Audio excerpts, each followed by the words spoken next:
ஜெபிக்கும் பொழுது இந்த நாளிலே தேவன் நமக்கு கொடுத்த வார்த்தை என்னன்னா 2 தீமோத்தேயுல 1ஆவது அதிகாரம் 6ஆவது வசனத்தை எடுத்து வாசிங்க. 2 தீமோத்தேயு 1:6. கொஞ்சம் லைட்டா 2 தீமோத்தேயுல 1ஆவது அதிகாரம் 6ஆவது வசனம். உன்மேல் என் கைகளை வைத்ததினால் உனக்கு உண்டான தேவ வரத்தை அனல் மூட்டி எழுப்பிவிடும்படி உனக்கு நினைப்பூட்டுகிறேன். ஹல்லேலூயா. பாருங்க, இது நிமித்தமாக நான் உன்மேல் என் கைகளை வைத்ததினால் உனக்கு உண்டான தேவ வரத்தை நீ அனல் மூட்டி எழுப்பி விடும்படி உனக்கு நினைப்பூட்டுகிறேன். ஹல்லேலூயா, ஹல்லேலூயா. இன்னைக்கு வாலிப பிள்ளைகளை பார்த்து கர்த்தர் பேசுகிறார். ஹல்லேலூயா. அனல் மூட்டி எழுப்பணும். எதை எழுப்பணும்? தேவ வரத்தை எழுப்பணும். பெரியவர்களை பார்த்து கர்த்தர் பேசுகிறார். அனல் மூட்டி எழுப்பணும். எதை எழுப்பணும்? தேவ வரத்தை அனல் மூட்டி எழுப்ப வேண்டும். கர்த்தர் சொல்கிறாரு, நான் அக்கினியை போட வந்தேன், இன்றே அது என்ன செய்யுது? பற்றி எரிந்து கொண்டிருக்கிறதுன்னு சொல்கிறார். ஹல்லேலூயா. யார் யார் மேலே அக்கினியை போட வந்திருக்கிறாரு? எத்தனை பேர் மேலே? எல்லார் மேலும் அக்கினியை போட வந்திருக்கிறார். ஹல்லேலூயா. அது என்ன சார்? நம்ம அக்கினியை அவர் போட்டுட்டாரு. பற்றி எரிய வைக்கிறது யார் கையில் இருக்குது? நம்ம கையில் தான் இருக்குது. ஹல்லேலூயா, ஹல்லேலூயா. தீப்பெட்டி இருக்குது, பக்கத்தில் மண்ணெண்ணெய் இருக்குது, எரியறதுக்கான எல்லா விதமான விறகு எல்லாமே இருக்குது. விறகாக இருக்கலாம், கேஸாக இருக்கலாம், எதாக இருக்கலாம். நம்ம தீப்பெட்டியை கொளுத்துனா தானே அது எரியும். ஹல்லேலூயா. அக்கினியை கையில் கர்த்தர் கொடுத்துட்டாரு. அதை செயல்படுத்தினாதான் அது அனல் மூட்டி எழும்பும்படியாக கர்த்தர் கிருபை செய்வார். அவர் சொல்கிறாரு, யாரை பார்த்து சொல்கிறார்? தீமோத்தேயை பார்த்து பவுல் சொல்கிறாரு, உனக்கு உண்டான தேவ வரத்தை நீ அனல் மூட்டி எழுப்பி விடும்படி உனக்கு நினைப்பூட்டுகிறேன். ஹல்லேலூயா, ஹல்லேலூயா. ஆண்டவர் இன்னைக்கு உங்களை பார்த்து அவர் நினைப்பூட்டுகிறார். என்ன நினைப்பூட்டுகிறார்? உனக்கு உண்டான தேவ வரத்தை நீ அனல் மூட்டி எழுப்பி விட வேண்டும். அனல் மூட்டி எழுப்ப வேண்டும். அனல் மூட்டி எழுப்ப வேண்டும். ஹல்லேலூயா. அப்போ எப்போ எழுப்புவாங்களாம்? அவர் சொல்கிறார், அவர் மேலே கைகளை வைக்கும்போது. யார் மேலே? அந்த தீமோத்தேயு மேலே பவுல் என்ன செய்கிறாரு? கை வைக்கிறார். மூப்பர்கள் அவர்கள் மேலே கைகளை வைக்கும். அதுக்கு மேலே இருக்க வசனத்தை படிங்க.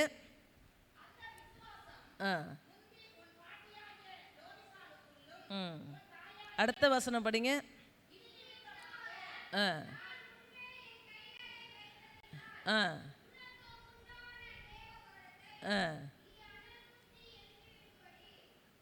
அதை தான் நான் படித்தோம் இல்லையா? உனக்குண்டான தேவ வரத்தை அனல் மூட்டி எழுப்பும்படியாக நான் உனக்கு நினைப்பு. அப்போ மூப்பர்கள் கரங்களை வைக்கும்போது தேவ வரத்தை என்ன செய்யணும்? எழுப்பணும். ஹல்லேலூயா. நம்ம என்ன செய்வோம்? ஊழியக்காரர்கள்லாம் தலையில் கை வைக்கும்போது என்ன நம்ம ஜெபம் பண்ணுவோம்? ஆண்டவரே, இவங்கள போல என்னை மாற்றுங்க, இந்த அபிஷேகம் எனக்கு வேணும் அப்படின்னு தான் நம்ம ஜெபிப்போம். ஹல்லேலூயா. ஆனால் இந்த இடத்துல பவுல் சொல்கிறாரு, உனக்கு குறித்திருக்கிற வரத்தை, உனக்கு நான் வரங்கள் கொடுத்துருக்கிறேன் பாரு. அந்த வரங்கள் தானாக செயல்படாது. நம்ம ஊழியங்களுக்கு கடந்து செல்லணும், வார்த்தைகளை கேட்கணும், வசனத்தை கேட்கணும், ஊழியர்களுக்கு அடங்கி இருக்கணும். அந்த ஊழியர்கள் கரங்களை தலையில் வைத்து ஜெபிக்கிறதுக்கு நம்ம ஆசைப்படணும். ஹல்லேலூயா. அப்படி கரங்களை வைத்து ஜெபிக்கும் போது நமக்குள் இருக்கிற, நமக்கு தேவன் கொடுத்திருக்கிற அந்த அக்கினி, தேவன் நம்மேல் ஊற்றின அந்த அக்கினி, தேவன் நமக்குள் கொடுத்திருக்கிற அந்த அக்கினி என்ன செய்யுமா? அனல் மூட்டி எழும்ப ஆரம்பிக்குமா. ஹல்லேலூயா. இவங்கள மாதிரி இல்லை, அவங்கள மாதிரி இல்லை, இந்த மாதிரி ஊழியக்காரங்க மாதிரி அந்த மாதிரி கிடையாது. உனக்குன்னு தேவன் கொடுத்திருக்கிற அந்த அக்கினியை கர்த்தர் அனல் மூட்டி எழும்ப வைப்பார். ஹல்லேலூயா, ஹல்லேலூயா. நாங்கள் ஒரு போதகர் கீழே இருக்கும்போது ஒரு சர்ச்சுக்கு போகும்போது, சர்ச்சு முடிஞ்சோன்னே எவ்வளோ கூட்டமாக இருந்தாலும் பரவாயில்ல, எப்படியான்னு போய் என்ன செஞ்சிடுறது? தலையில் கை வச்சு ஜெபம் பண்ணிட்டு வந்துடுறது. ஹல்லேலூயா. ஏன் அப்படின்னா, அவரை மாதிரி மாறணும்னு நான் நினைக்கல. ஆண்டவரே, எனக்குள் இருக்கிற அந்த வரங்கள், எனக்குள் இருக்கிற வல்லமை, எனக்கு நீங்கள் கொடுத்துருக்கிற அந்த அக்கினி, எனக்குள் நீங்கள் கொடுத்துருக்கிற அந்த அபிஷேகம் அனல் மூட்டி எழும்பணும், அனல் மூட்டி எழும்பணும், அனல் மூட்டி எழும்பணும்னு சொல்லி அந்த அனலோடு போய் சேர்ந்துப்போம், அந்த அக்கினியோடு போய் சேர்ந்துப்போம். அந்த அக்கினி தலையில் கை வைக்கும்போது அந்த அபிஷேகம் பலமாக நம்ம மேலே இறங்கும். ஹல்லேலூயா. அது அனல் என்ன செய்யுமா? மூட்டி விடும். இன்னுமாக அந்த அடுப்பை எரிக்கும் போது என்ன செய்வோம்? இன்னும் 2 விறகை எடுத்துவோம், இன்னும் ஒரு சிம்மில் வைப்போம், அப்புறம் ஹையில் வைப்போம், கேஸ் ஸ்டவ்லாம். எதுக்காக? நல்ல அனல் எரிந்து பிரகாசிக்கணும் அப்படின்றதுக்காக. ஹல்லேலூயா. இன்னைக்கு கூட கர்த்தர் சொல்கிறார் வாலிப பிள்ளைகளை பார்த்து, உனக்குள்ளே இருக்கிற தேவ வரத்தை இனி அனல் மூட்டி எழுப்பி விடு. பெரியவர்களை பார்த்து கர்த்தர் சொல்கிறாரு, உங்களுக்குன்னு சில சில வரங்களை கர்த்தர் கொடுத்திருக்கிறார். உங்களுக்குள் இருக்கிற அந்த அக்கினியை நல்லா எரிந்து பிரகாசிக்கும்படியாக செய்கின்றார். யோவான் என்ன செஞ்சாராம்? எரிந்து பிரகாசிக்கிற விளக்காய் இருந்தார். ஹல்லேலூயா. அவருக்குள்ளார ஒரு சின்ன அக்கினி தான், ஆனால் அந்த அக்கினி நாளுக்கு நாள் நாளுக்கு நாள் நாளுக்கு நாள் நாளுக்கு நாள் எரிந்து பிரகாசிக்க ஆரம்பிச்சிருச்சு. ஹல்லேலூயா. இன்னைக்கு நம்ம சரீரத்தில் இருக்கிற ஒவ்வொரு அவயங்களிலும் அப்படி அக்கினி கிரியை செய்ய வேண்டும். ஒவ்வொரு அவயங்கள் மூலமாய் தேவ நாம மகிமைப்பட வேண்டும். ஒவ்வொரு அவயங்களிலும் தேவ அக்கினி பலமாய் இறங்கணும் இயேசுவின் நாமத்தினால. இப்படியாக அக்கினி இறங்க இறங்க இறங்க இப்படி வல்லமையாய் பிரகாசிக்கிற சூரிய பிரகாசத்தை போல தேவன் நம்மளை மாற்ற ஒரு கிருபை உள்ளவராய் இருக்கிறார். ஹல்லேலூயா. எத்தனை பேருக்கு வரங்கள் வேணும்? எத்தனை பேருக்கு வல்லமை வேணும்? யார் யாரெல்லாம் ஆசைப்படுறீங்க? ஹல்லேலூயா. உங்க மேல ஆண்டவர் அந்த அக்கினியை வைப்பார். உங்க மேல அந்த வல்லமையை கர்த்தர் வைப்பார். உங்க மேல அந்த ஆசீர்வாதத்தை கர்த்தர் வைப்பார். யார் யாருடைய கரங்களாம் உயர்த்தப்பட்டிருக்கிறோ எல்லா கரங்களிலும் தேவ வல்லமை, தேவ அபிஷேகம், தேவ அக்கினி, தேவ மகிமை பலமாய் இறங்கி கொண்டிருக்கிறது இயேசுவின் நாமத்தினாலே. உங்களுக்குள் இருக்கிற அந்த அக்கினி எரிந்து பிரகாசிக்கும்படியாக கர்த்தர் கிருபை செய்வாராக இயேசுவின் நாமத்தினாலே. ஹல்லேலூயா, ஹல்லேலூயா, ஹல்லேலூயா. நன்றி. அக்கினி அப்படின்னால என்னவா? பரிசுத்தப்படுத்துறது. ஹல்லேலூயா. அக்கினியை போட வந்தேன், இன்றே அது பற்றி எரிகிறதுன்னு சொல்கிறார் இல்லையா? பரிசுத்த அந்த அக்கினி என்ன செய்யும்? ஒரு அழுக்கான துணியாக இருந்தாலும் சரி, ஒரு இன்னைக்கு வரும்போது பார்த்தேன், இந்த எய்த்தாப்பில் இருக்க அந்த ஃப்ளாட்டில் ஃபுல்லாக கொளுத்தி விட்ருக்குறாங்க போல இருக்குது. நல்லா ஒரே கருப்பு கருப்பாக தீஞ்சு போன மாதிரி இருந்துச்சு. அப்போ பாருங்கள், ரொம்ப ஒரு காடான இடமா இருந்தாலும் சரி, ஒரு குப்பையான இடமா இருந்தாலும் சரி, ஒரு தீக்குத்தியை கொளுத்தி வச்சுன்னு வச்சுக்கோங்களேன், ஃபுல்லாக அது என்ன செய்யும்? எல்லாத்தையும் எரித்து அந்த இடத்த என்ன செய்யும்? அழகாக்கிடும். ஹல்லேலூயா. இதே போல தான் அந்த அக்கினி நம்ம மேலே போடும் பொழுது நாமளும் அனலாய் எழும்ப எழும்ப எழும்ப நமக்குள் இருக்கிற பாவ சுபாவங்கள், நமக்குள் இருக்கிற பாவ காரியங்கள், நமக்குள் இருக்கிற அசுத்தங்கள், அருவருப்புகளும் இயேசுவின் நாமத்தினாலே முற்றிலுமாய் அழிக்கப்பட வேண்டும். ஹல்லேலூயா. அழிக்கப்பட்டாதான் நாம் பரிசுத்தமாய் மாற முடியும். அதை கொளுத்தி விட்டதுக்கப்புறம் அந்த இடம் என்ன செய்யும்? சுத்தமாகும். அதே போல் அக்கினியை கர்த்தர் போட்டுட்டாரு. அக்கினியை போட்டுட்டாரு. அந்த அக்கினை நம்ம உள்வாங்கி ஒவ்வொரு நாளும் நம்முடைய ஊழியர்களோ மூப்பர்களோ நம்மளை மேலே கரங்களை வைத்து அவர் ஜெபிக்கும் பொழுது நமக்குள் இருக்கிற அந்த அக்கினை அனல் மூட்டி நமக்குள் இருக்கிற சுபாவங்கள் எல்லாம் எரிய வைக்க வேண்டும். அந்த அக்கினி என்ன செய்யணும்? நம்மளை சுற்றிலுமாக எரிக்க வேண்டும் இயேசுவின் நாமத்தினாலே. நம்முடைய நாவில் இருக்கிற காரியங்களை எரிக்கணும், கண்களில் இருக்கிற காரியங்களை எரிக்கணும், காதுகள் இருக்கிற காரியங்களை எரிக்கணும், வாயில் இருக்கிற காரியங்களை எரிக்கணும். கர்த்தர் விரும்பாத காரியங்கள் எது நம்ம இடத்துல இருந்தாலும் அது எரிந்து சாம்பலாகி போக வேண்டும். நம்ம என்ன ஜெபிப்போம்? துன்மார்க்கன் என் காலின் கீழே சாம்பலாகட்டும். மல்கியா 4 அதிகாரத்தை அடிக்கடி என்ன செஞ்சிடறது? சொல்லி ஜெபிக்கிறது. என் துன்மார்க்கன் என் காலின் கீழே சாம்பலாகட்டும். கர்த்தர் சொல்றார், முதல்ல நம்ம சாம்பலாகணும். ஹல்லேலூயா. நாம் சாம்பலாக வேண்டும். நாம் அக்கினியினாலே புதுப்பிக்கப்பட வேண்டும். நாம் அந்த அக்கினியினால சுத்திகரிக்கப்பட வேண்டும். நமக்குள்ள இருக்கிற அந்த அக்கினி அனல் மூட்டி எரிய வேண்டும். ஹல்லேலூயா. இப்படி அனல் மூட்டி எரியும் பொழுது நிச்சயமாகவே நம்ம பரிசுத்தமாக்கப்படுவோம். பரிசுத்தமாக்கப்பட்டதுக்கு அப்புறம் நமக்குள்ளே இருந்து வல்லமைகள் வரங்கள் வெளியாகும். நமக்குள்ளே இந்த வல்லமைகள் வரங்கள் வெளியாகும் போது தேவன் நம்மளை உயர்த்தி கொண்டே இருப்பார். ஹல்லேலூயா, ஹல்லேலூயா, ஹல்லேலூயா. பாருங்க, என்னென்ன அக்கினியை நம்ம அனல் மூட்டி எழுப்பணும் அப்படின்னு சொல்லி இந்த நாளில் ஒரு சில காரியங்களை பார்க்கலாம். முதலாவது சங்கீதம் 39 3வது வசனம் எடுத்து வாசிங்க. ஜெபம் என்கிற அக்கினியை நாம் அனல் மூட்டி எழுப்ப வேண்டும். ஹல்லேலூயா. சங்கீதம் 39 3வது வசனம். என் இருதயம் எனக்குள்ளே அனல் கொண்டது, நான் தியானிக்கையில் அக்கினி மூண்டது, அப்பொழுது என் நாவினாலே விண்ணப்பம் செய்தேன். ஹல்லேலூயா. பாருங்க, மூப்பர்கள் கரங்களை வச்ச உடனே அது உனக்குள்ள இருக்கிற வரங்களை அனல் மூட்டி எழுப்பணும். நமக்கு என்ன வர இருக்குன்னு நமக்கே தெரியாது இல்லையா? நமக்கு என்ன வர இருக்குன்னு நமக்கு தெரியாது. சில பேருக்கு தெரியும், சில பேருக்கு தெரியாது. சில பேருக்கு ஊழியர்கள் சொல்லுவாங்க, ஒரு சிலருக்கு நமக்கே தெரிய ஆரம்பிக்கிறதெல்லாம் நமக்கு ஒரு வரங்களா இருக்கு போல இருக்கு, நமக்கே தெரிய ஆரம்பிக்கும். ஆண்டவர் இந்த இடத்துல சங்கீதக்காரன் சொல்றாரு, என் இருதயம் எனக்குள்ளே அனல் கொண்டது. அவர் பாரு, அவர் செபிக்க செபிக்க செபிக்க அவர் சொல்றாரு, நான் தியானிக்கையில் அக்கினி மூண்டது, அப்பொழுது என் நாவினாலே விண்ணப்பம் செய்தேன். ஹல்லேலூயா. அவர் ஜெபம் என்கிற அக்கினி அவருக்குள்ளாரேந்து வெளிவர ஆரம்பிச்சுதான். ஹல்லேலூயா. இன்னைக்கு நம்ம அனல் மூட்டி எழுப்ப எழுப்ப எழுப்ப ஜெபம் என்கிற அக்கினி நமக்குள்ளே பலமாய் வெளியே வரும். அல்லேலூயா.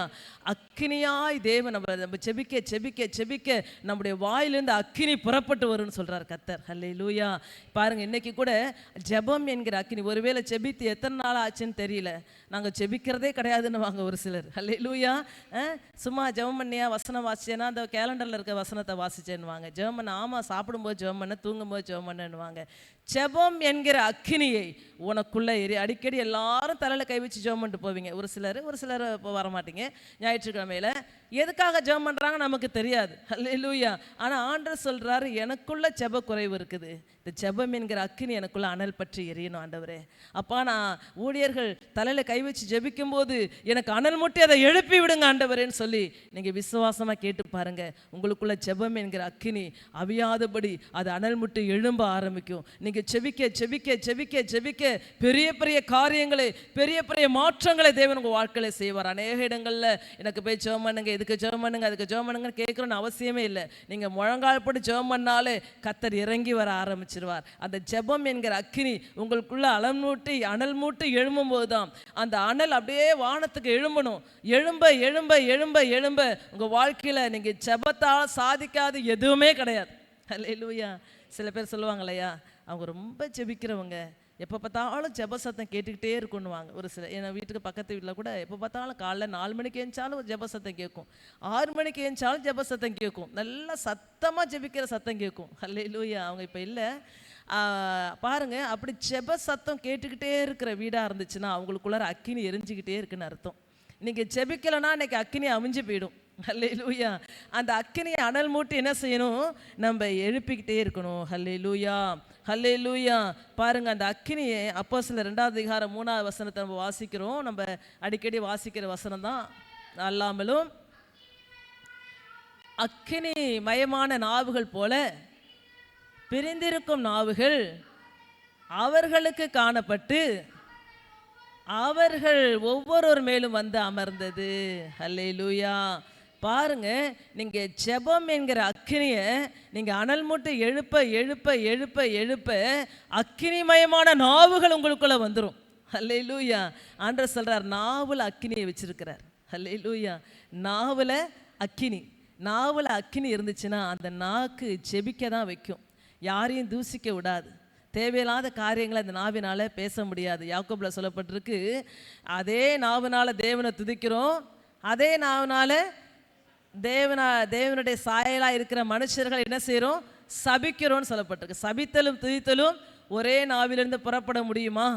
அதை தேவன் விரும்புவாரா? ஹல்லேலூயா. நம்ம நாக்கில் அக்கினி இறங்கிடுச்சுன்னா, நம்ம ஜெபத்தில் அனல் மூட்ட ஆரம்பிச்சிட்டோம்னா அக்கினி ஆட்டோமேட்டிக்காக இறங்கிடும். அக்கினி இறங்கிடுச்சுன்னா நாவை திறந்து நம்ம வாயினால் சாப வார்த்தைகள் வரவே வராது. ஹல்லேலூயா. இவன் இப்படி ஆகிடணும், அப்படி ஆகிடணும், இந்த மாதிரி பண்ணிட்டாங்க, எனக்கு விரோதமாக எழும்பிட்டாங்க, இவங்க ஒன்றும் இல்லாமல் ஆகிடும், இந்த வார்த்தை நம்ம வாயிலேருந்து வரவே வராது. அப்படி வருது அப்படின்னா அவங்க அனல் மூட்டப்படலை, அவங்க நாவில் அக்கினி இறங்கலை. அக்கினி இல்லாதவர்கள் அவருடையவர்கள் அல்ல. ஹல்லேலூயா ஹல்லேலூயா. பாருங்க, நமக்கு எத்தனை பேர் விரோதமாக எழும்பினார்களோ அவர்களை மன்னிக்கவும், நம்மளை கேவலமாக பேசுனா கூட, நம்மளுக்கு ஒன்றுமே தெரியலன்னு சொன்னால் கூட அவர்களை அங்கீகரித்து அவர்களை அறியாமையை மன்னித்து அவரை திரும்பமாக ஏற்றுக்கொள்கிறோம். பாருங்க, அக்கினி மயமுள்ள நாவுகள் அது. ஹல்லேலூயா. அக்கினி மயமுள்ள நாவுகள். அந்த நாவில் அக்கினி இருக்குது, அந்த நாவில் அக்கினி இறங்குது. இன்னைக்கு நம்ம என்ன செய்யணும், என் நாவை அனல் மூட்டும் ஆண்டவரே, என் நாவில் அக்கினி இறங்கணும் ஆண்டவரே, எனக்குள்ள இருக்கிற அந்த வரங்கள் எனக்குள்ளார கிரியை செய்ய ஆரம்பிக்கணும், நான் அனல் மூட்டை எழும்ப விடணும், முதலாவது நாவின் மூலமாய் அதிகமாய்மை ஜெபிக்க ஆரம்பிக்கணும்னு சொல்லி ஜெபம் பண்ணி பாருங்க. நீங்கள் ஜெபித்து கொண்டிருக்கும் போதே அக்கினி மயமான நாவுகள் இறங்கிடும், உங்களுக்குள்ளே வல்லமைகள் புறப்பட்டு வரும், நல்ல ஆவியில் நிரம்ப ஆரம்பிச்சிருவீங்க, நல்ல அபிஷேகத்தில் நிரப்ப ஆரம்பிச்சிருவீங்க, தேவ மகிமை உங்களுக்குள்ளே பலமாய் உள்ளார்ந்து வெளிப்பட ஆரம்பிச்சிடும். ஹல்லேலூயா. இப்படி நம்ம அக்கினி மயமான நாவுகளினாலே அவர் சொல்றார், அனல் மூட்டி நாவை எழுப்ப வேண்டும். ஹல்லேலூயா. நாவில் தேவன் கொடுத்திருக்கிற அந்த அக்கினியை அனல் மூட்ட வேண்டும். அது ஜெபம் என்கிற அக்கினி. நீங்கள் ஜெபம் என்கிற அக்கினியை வாலிப பிள்ளைகள் அநேகரை நம்ம கேட்டு பார்த்தா கூட ஜெபிக்கிறீங்களான்னா ஜெபிக்கலன்னா நிமிஷம் அதுக்கு மேலே ஜெபிக்க முடியலன்னுவாங்க. ஆனால் நாவில் அந்த அக்கினி இறங்கிடுச்சுன்னா நீங்கள் பாட்டுக்கு நாள் கணக்காக நேரம் போகிறதே தெரியாமல் ஜெபித்து கொண்டே இருப்பீர்கள். ஹல்லேலூயா. ஒருவேளை இந்த நேரத்தை பார்த்து டைமை பார்த்துட்டு டைம் ஆயிடுச்சா 2 நிமிஷம் இருக்குதா 3 நிமிஷம் இருக்குதா எவ்வளோ நேரம் ஜெபிச்சுட்டு இருக்கோன்னு பார்த்தீங்கன்னா இன்னொன்று அக்கினி இறங்கலைன்னு அர்த்தம். நீங்கள் ஒவ்வொரு நாளும் அனல் மூட்டி அக்கினியை எழுப்பும் பொழுது உங்களுக்கு ஜெப அக்கினி பலமாய் உங்களுடைய நாவில் இறங்கி கிரியை செய்ய கர்த்தர் கிருபை உள்ளவராய் இருக்கிறார். ஹல்லேலூயா. அடுத்தது பாருங்க, முதலாவது நாவில் அக்கினி இறங்கணும்னு சொன்னேன். ரெண்டாவது உதடுகளில் அக்கினி இறங்க வேண்டும். ஹல்லேலூயா. நம்மளுக்கு அடிக்கடி நம்ம வாசிக்கிற வசனம் தான் ஏசாயா 6வது அதிகாரத்தில் 6வது வசனத்தை நீங்கள் எடுத்து வாசிங்க. 6லேருந்து 8 வரையிலும் வாசிங்க. அங்கே என்ன செய்கிறாரு, கர்த்தராகிய தேவன் அவர் சிங்காசனத்தில் வீற்றிருக்கிறார். அவருடைய வஸ்திர தொங்கலினாலே ஆலயம் நிரம்பி கொண்டிருக்கிறது. உசியா ராஜா மரித்ததுக்கப்புறம் யார் ராஜாவாக வருவாங்க, யாருமே சரியில்லாமல் இருக்கிறாங்களே, கர்த்தர் என்ன செய்ய போகிறாரோ ஏது செய்ய போகிறாரோன்னு சொல்லி ஒரு அங்கலாய்ப்பான ஒரு சூழ்நிலைகள், என்ன நடக்க போதோன்னு சொல்லி ரொம்ப அங்கலாய்த்து கொண்டிருக்கும் பொழுது ஏசாயாவுக்கு ஒரு தரிசனத்தை கர்த்தர் காட்டுறார். ஹல்லேலூயா. அதில் என்னன்னா, கர்த்தரே ராஜரீகம் பண்ணுகிறார். அவருடைய வஸ்திர தொங்கலினாலே ஆலயம் நிரம்பி இருக்கிறது. அவரே ராஜாவாய் வீற்றிருக்கிறத அந்த ஏசாயா தீர்க்கதரிசி தன்னுடைய கண்களினாலே அவர் காண்கிறார். ஹல்லேலூயா. அப்போ ஒரு காரியம் நடக்குது பாருங்க. 6வது அதிகாரம் 6லேருந்து எடுத்து வாசிங்க.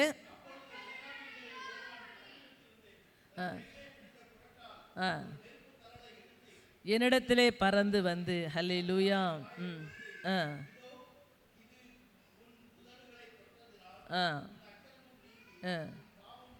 ஹல்லேலூயா. பாருங்க, ஏசாயா பார்த்துட்டே இருக்கிறான். ஐயோ நான் அதமானேன், இவ்வளோ பெரிய காட்சியை நான் பார்க்குறேனேன்னு சொல்லி அவனுடைய இருதயம் அப்படியே கலங்குது, அனல் மூட்டு எழும்புது. அப்படி பார்த்து கொண்டே இருக்கும் பொழுது சொல்கிறாரு, ஒரு நெருப்பு தொடரை என்ன செய்கிறாராம், எடுத்துகிட்டு ஒரு குரட்டால் அவருடைய வாயை என்ன செய்கிற உதடுகளை தொட்டார். ஹல்லேலூயா. அந்த வசனத்தை அடுத்த வசனத்தை பாருங்கள். அதில் இருங்க. அதனால் என் வாயை தொட்டு, இதோ இது உன் உதடுகளை தொட்டதினாலே உன் அக்கிரமம் நீங்கி உன் பாவம் நிவிர்த்தியானது என்றார். ஹல்லேலூயா. அந்த அக்கினி, அந்த நெருப்பு கொரட்டு இருக்கு பாருங்க, அந்த நெருப்பை கொண்டு அந்த உதட்டில் வச்சோன்னே அவர் சொல்கிறாரு, உதடுகளை தொட்டதினாலே உன் அக்கிரமம் நீங்கி உன் பாவம் நிவிர்த்தியானது. ஹல்லேலூயா. இன்னைக்கு நாவில் அக்கினி இறங்கும்போது ஜெபத்தை வல்லமையாய் செபிக்கும்படியாக ஜெப அபிஷேகத்தை நமக்கு கொடுப்பார். உதடுகளில் அக்கினி இறங்கும்போது நம்முடைய பாவங்கள்லாம் இந்த உதட்டால் எவ்வளோ பேசியிருக்கிறோம், எவ்வளோ பொய் பேசியிருக்கிறோம், எவ்வளோ வேதனைப்படுத்தியிருக்கிறோம். இந்த உதடுகளினாலே பேசாத வார்த்தைகளே கிடையாது. ஹல்லேலூயா. ஹல்லேலூயா. ஒருவேளை அந்த அக்கினி, ஆண்டவரே இன்னைக்கு இந்த அக்கினி அனல் மூட்டி எழுப்புங்கப்பா, இன்னைக்கு இந்த அக்கினி அனல் மூட்டி எழுப்புங்க ஆண்டவரே, இந்த அக்கினி எனக்குள்ளார அனல் மூட்ட வேண்டும், இந்த அக்கினி எனக்குள்ளார கிரியை செய்ய வேண்டும், இந்த அக்கினி எனக்குள்ள பற்றி எரியணும், இந்த உதடுகளில் அந்த அக்கினி இறங்கணும், உதடுகளில் அந்த அக்கினி இறங்கணும்னு சொல்ல சொல்ல சொல்ல மேட்டிமான வார்த்தைகளை வாய் பேசாது, மேட்டிமையான காரியங்களை வாய் பேசாது, கெட்ட வார்த்தை ஒன்று நம்ம வாயிலிருந்து புறப்படாது. உதடுகள் நல்ல வார்த்தைகளை மாத்திரமா பேசும்படியாக அக்கினி அப்படியே உதட்டில் இறங்கும். ஹல்லேலூயா. அந்த அக்கினினாலே அந்த உதட்டை தொட்ட உடனே என்ன செஞ்சிச்சான், பாவம் நிவிர்த்தியானது. ஹல்லேலூயா. இந்த உதடுகளினாலே நாம் செய்த பாவங்கள் எல்லாம் கர்த்தர் என்ன செஞ்சிட்டாரு, நிவர்த்தி செய்து விட்டார். இதுவரையிலும் நம்ம வாயில அக்கினி இறங்கலைன்னா இன்னும் நம்மளை பாவங்களை விட்டு நம்ம நகரவே இல்லைன்னு அர்த்தம், நம்மள்ட்ட இந்த பாவம் போகவே இல்லைன்ற அர்த்தம். ஹல்லேலூயா. அதனால தான் அடிக்கடி நம்ம என்ன செய்யணும், சொல்லி சொல்லி சொல்லி, ஆண்டவரே என் உதடுகளில் அப்படி அக்கினி இறக்குங்கப்பா, உதடுகளில் அக்கினி இறக்கி என்னை அனல் மூட்டி எரிய வைங்க ஆண்டவரே. இந்த உதடுகள் நலமானதை மாத்திரம் பேச வேண்டும், இந்த உதடுகள் பக்தி விருத்திக்கு ஏதுவான வார்த்தைகளை மாத்திரம் பேச வேண்டும், இந்த உதடுகளினாலே நான் பொய் சொல்லக்கூடாது, இந்த உதடுகளினாலே அடுத்தவருடைய வாழ்க்கையை நான் என்ன செஞ்சிடக்கூடாது, கெடுக்கவே கூடாது தகப்பனே. ஹல்லேலூயா. ஹல்லேலூயா. இந்த உதடுகளில் அக்கினி இறங்கட்டும், இந்த உதடுகளில் அக்கினி இறங்கட்டும், இந்த உதடுகளில் இருக்கிற அக்கினினாலே என்னை அனல் மூட்டி எழுப்பிவிட்டு உடைய வரங்கள் என் உதடுகளினாலே கிரியை செய்யும்படியாக செபிக்கிறேன்னு சொல்லி பாருங்களேன். கட்டாயமாக உங்கள் உதடுகளில் தேவ அக்கினி இறங்கும். ஹல்லேலூயா. அடுத்த வசனம் படிங்க. யாரை நான் அனுப்புவேன், யார் நமது காரியமாய் போவான், ஆண்டுடைய சத்தத்தை கேட்டேன், அதற்கு நான் இதோ அடியேன் இருக்கிறேன், என்னை அனுப்பும் என்றேன். ஹல்லேலூயா. பாருங்க, யாரே நான் அனுப்புவேன், யாரே நான் அனுப்புவேன். அந்த உதடில் அக்கினி விழுந்ததுக்கு அப்புறம் தான் அவன் காது திறக்குது, காதில் தெரியுது, கர்த்தர் பேசுறது தெரியுது, யாரே நான் அனுப்புவேன், யார் என் காரியமாய் போவான். ஹல்லேலூயா.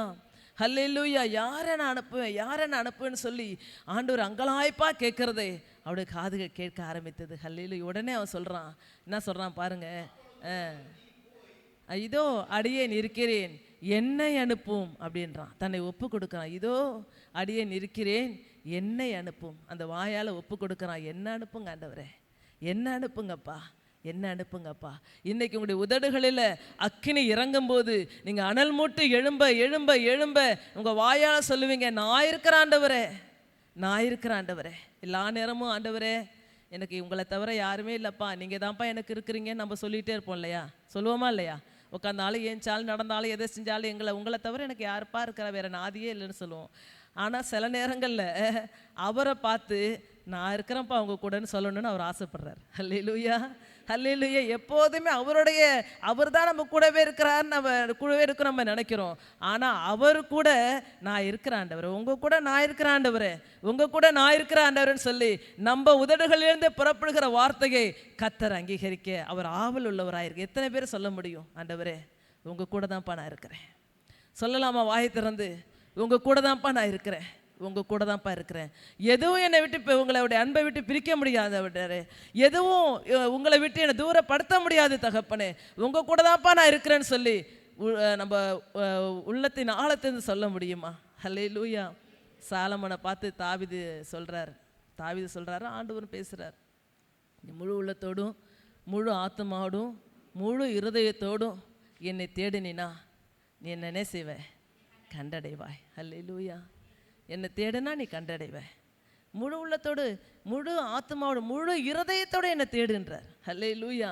இன்றைக்கி நம்ம வாயினால் அறிக்கையிட ஆண்டவரே நான் உங்கள் கூட இருக்கிறேன், ஆண்டவரே உங்களுடைய அன்பை விட்டு யாரும் என்னை பிரிக்க முடியாதுப்பா, நான் உங்கள் கூட இருக்கிறேன்னு சொல்ல நம்மளை அறியாமல் ஆட்டோமேட்டிக்காக சொல்ல ஆரம்பிச்சிருவோம். உதடுகளில் தேவ அக்கினி இறங்கிடுச்சுன்னா அது நம்மளை பரிசுத்தப்படுத்திடும், அது நம்மளை அனல் மூட்ட ஆரம்பிச்சிடும். அனல் மூட்ட ஆரம்பிக்க நம்ம உதடுகளினாலே சொல்லுவோம், ஏசு என்னோட இருக்கிறார், அவரோட நான் இருக்கிறேன்.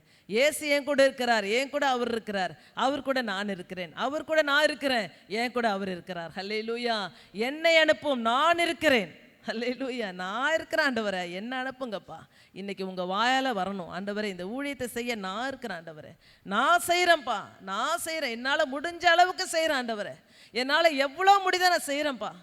இவங்க செய்வாங்க, அவங்க செய்வாங்க, இவங்க செய்ய மாட்டுறாங்க, இல்லை ஆண்டவரே நான் செய்கிறேன், என்னால் முடிஞ்ச அளவுக்கு நான் செய்கிறேன், என்னால் முடிஞ்ச அளவுக்கு நீங்கள் என்ன பலப்படுத்துங்க, எனக்கு நீங்கள் கொடுத்துருக்க இந்த பொறுப்பை நான் சரியாக செய்கிறேன் ஆண்டவரே, என்னால் முடிஞ்ச அளவுக்கு செய்கிறேன். ஹல்லேலூயா. செஞ்சு பாருங்கள். பாருங்கள், ட்ராக்ஸ் மினிஸ்ட்ரி ஒவ்வொரு நாளாக சொல்லிட்டு ஒரு வருஷமாக சொல்கிறேன், போய்ப்பா செய்யுங்க பிள்ளைங்களா, போய் செய்யுங்க பிள்ளைங்களா போங்கன்னு. யாருமே என்ன செய்ய மாட்டாங்க, போகவே மாட்டாங்க. அப்படியே ஒரு சிலர் போனாலும் உடனே என்ன செய்கிறாங்க, வந்துடுறாங்க. யாருமே ரீச் பண்ணவே இல்லை. ஒரு நாள் எழும்பிட்டேன், நம்ப போவோம். ஹல்லேலூயா. நான் போகிறேன், யார் வரானோ எல்லாம் வந்துடுச்சு. ஹல்லேலூயா. நான் போக ஆரம்பித்தேன். முதல் நாள் போனப்போ 5 பேர் போனோம், அடுத்த தடவை போகும்போது 9 பேர் போயிருக்கிறோம். ஹல்லேலூயா. நாம் முன்னால் காலை வச்சாதான் எல்லாம் பின்னாடி தேடி வரும்.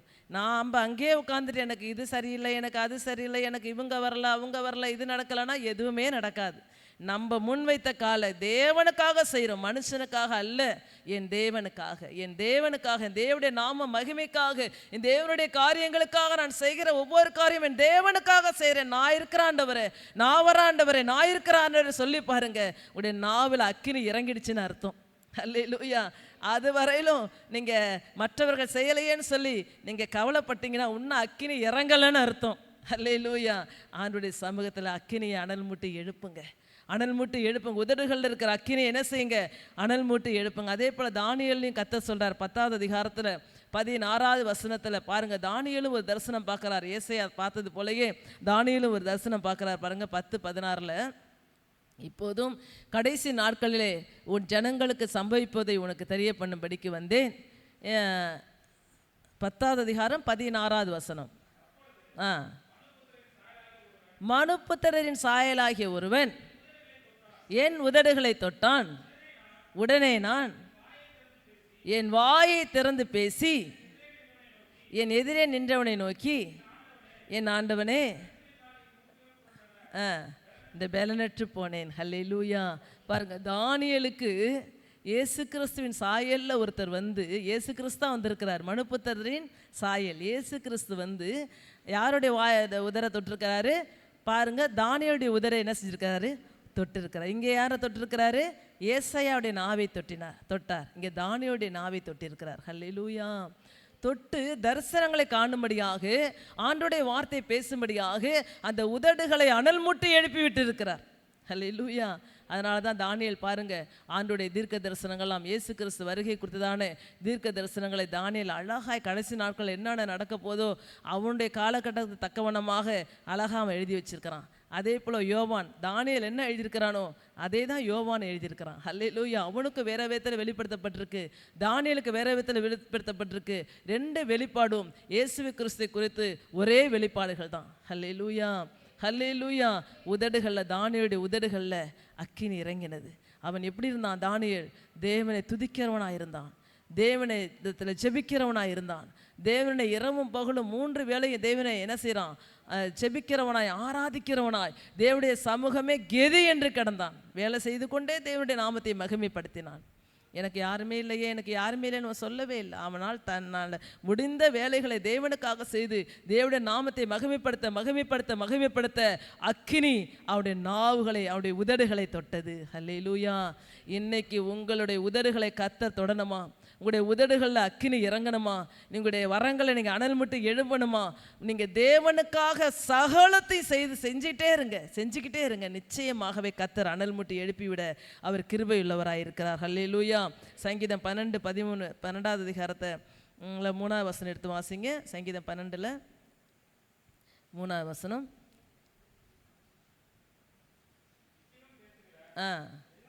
உதடுகளையும்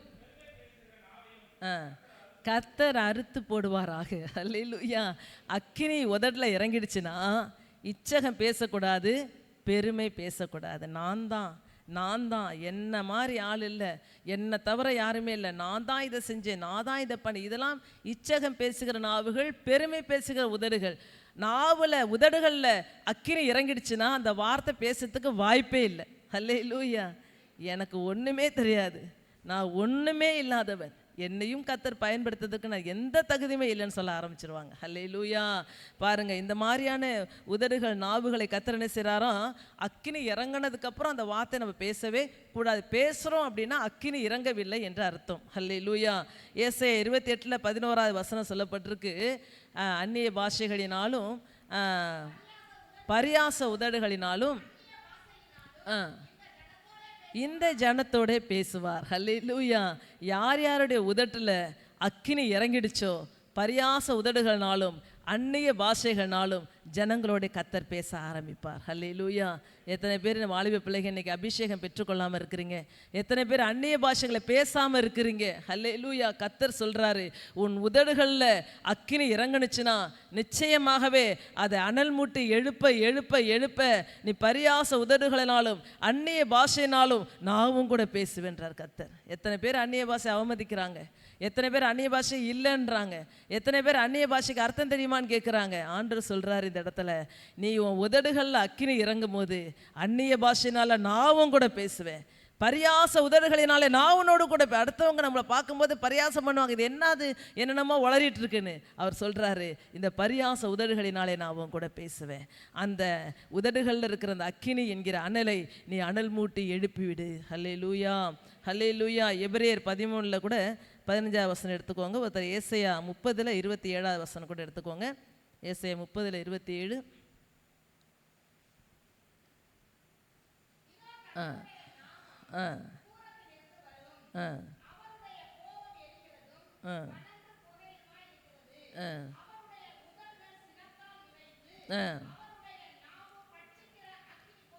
அல்லேலூயா. பாருங்க, அந்த உதடுகளில் அக்கினி இறங்கலைன்னா கர்த்தருடைய கோபம் பற்றி எரியும். அல்லேலூயா, அல்லேலூயா.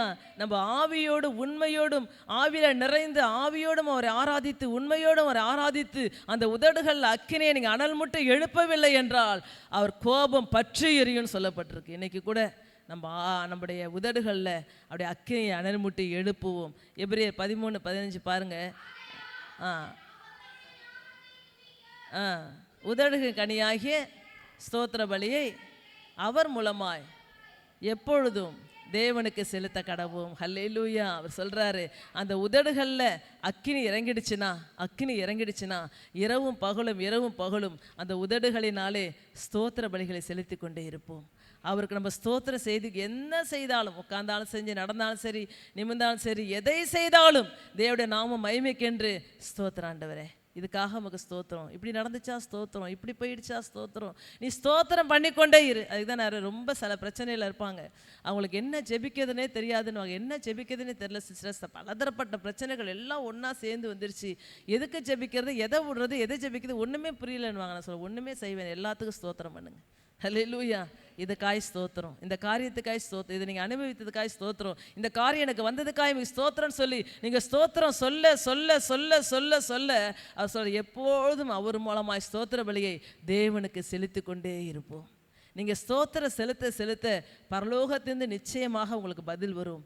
எல்லாவற்றையும் கர்த்தர் மாற்றிப்படுவார். நீங்கள் ஸ்தோத்திரம் செலுத்திட்டீங்கனாலே, நீங்கள் ஸ்தோத்திரம் பண்ண ஆரம்பிச்சிட்டிங்கனாலே உங்கள் உதடுகளில் அக்கினி இறங்கிடுச்சுன்னு அர்த்தம். ஹல்லேலூயா. எல்லாத்துக்கும் ஸ்தோத்திரம் பண்ணணும். அதே போல் பாருங்கள், முதல்ல என்ன பார்த்தோம், நாவு பார்த்தோம், அடுத்தது உதடில் அக்கினி இறங்கணும்னு பார்த்தோம், அடுத்தது வாய், நம்ம வாயில் அக்கினியை அனல் மூட்டி எழுப்ப வேண்டும். ஹல்லேலூயா, ஹல்லேலூயா. பாருங்கள், மோசேக்கு ஆண்டவர் தரிசனம் கொடுக்குறார். என்ன தரிசனம் கொடுக்குறாரு? 3ஆவது அதிகாரம் 2வது வசனத்தில் அவர் எங்கே என்ன செய்கிறாரு, அவர் முள்செடியில் என்ன செய்கிறாரு, தரிசனம் மாறார். ஹல்லேலூயா. எப்படி தரிசனம் மாறார் அவர்? அக்கினி ஜுவாலையிலே நின்று அவனுக்கு தரிசனமானார். அக்கினி ஜுவாலையில் நிற்கிறார். யாரு? கர்த்தர். அங்கே பேசுறது யாரு? இயேசு கிறிஸ்து. ஹல்லேலூயா. அவர் அக்கினி ஜுவாலையில் மோசேக்கு தரிசனம் மாறார். எப்போ தரிசனம் மாறார்? எத்தனாவது வயசில் தரிசனம் மாறார்? 40 வயசுலையா? 80வது வயசுல தரிசனம் மாறார். ஹல்லேலூயா, ஹல்லேலூயா. 40வது வயசில் தான் என்ன செய்கிறாரு, ஆண்டவர் எனக்கு என்னதான் முன் குறிச்சிருக்காரு வச்சிருக்காருன்னு சொல்லிட்டு தானாக சுயமாக கிளம்பி ஒன்றும் இல்லாமல் விரட்டி விடப்பட்டுட்டார். ஹல்லேலூயா. சுய பலத்தினால் ஆளை பார்த்தார், அது ஒன்றும் சரியில்லாமல் போச்சு. அக்கினி இறங்காமல் தானாக வந்துட்டார். அக்கினி வந்ததுக்கு அப்புறம் தான் நம்ம வரணும். அக்கினி நம்ம நாவில் வரணும், நம்முடைய கண்களில் வரணும், நம்முடைய உதடுகளில் வரணும், நம்முடைய வாயில் வரணும். அந்த அக்கினி நமக்குள்ளே வந்த உடனே தான் அந்த அக்கினியை பயன்படுத்த பயன்படுத்த பயன்படுத்த தான் நம்ம ஒரு காரியத்தை செய்ய முடியும். அது சுமூகமாய் கர்த்தர் முடிய பண்ணுவார். அக்கினியே இல்லாமல் போனோம்னா ஒன்றுமே கிடையாது. ஹல்லேலூயா. அங்கே அக்கினி இல்லாமல் மோசே எழும்பினான். எங்களுக்கு தலைவனாகவும் மீட்பனாகவும் உன்னை ஏற்படுத்துறது யார் என்று சொல்லி எல்லாரும் மோசேயை விரட்டினார்கள். ஹல்லேலூயா. இப்போ எல்லாத்தையும் மறந்துட்டான். இதெல்லாம் நமக்கு தேவையா? இந்த வேலையெல்லாம் நமக்கு தேவையா? நம்ம போய் உற்சாகமாக செய்யலான்னு போனால் ஒன்று ஆளுக்கு ஒன்று பேசி இதெல்லாம் நமக்கு தேவையே இல்லை. நம்ம போனோமா வந்தோமா நம்ம வேலையை பார்த்தோமான்னு போயிட்டோம் பாருங்கள், அக்கினி அவிஞ்சு போயிடுச்சுன்னு அர்த்தம். ஹல்லேலூயா. அந்த அக்கினியை அனல் மூட்டி எழுப்பிட்டே இருக்கணும். அந்த எழுப்ப என்ன செய்யும்? அந்த நாவு யார் என்ன சொன்னாலும் புறம் பேசாது. அது நாவு யார் என்ன சொன்னாலும் வாய் தேவையில்லாத வார்த்தைகள் வராது. நான் தேவனுக்காக செய்கிறேன், நான் கர்த்தருக்காக செய்கிறேன், எனக்கு கொடுத்த பொறுப்பை நான் செஞ்சிட்ருக்கிறேன். இந்த இடத்துல மோசேக்கு ஒரு பொறுப்பை அவனாக எடுத்துக்கிறான், அது அவனுக்கு செயல்படவே இல்லை. அக்கினி இறங்கிறதுக்காக கர்த்தர் என்ன செய்கிறாரு? தரிசனமாகிறார். அக்கினி ஜுவாலையில் அவர் தரிசனமான உடனே அந்த அக்கினி அவருடைய வாயில் பற்றி பிடிக்குது. ஆண்டவரே, அவர் சொல்கிறான் பாருங்க, எரியும் போது அது வெந்து போகாமல் இருந்தது. அடுத்த வசனம்,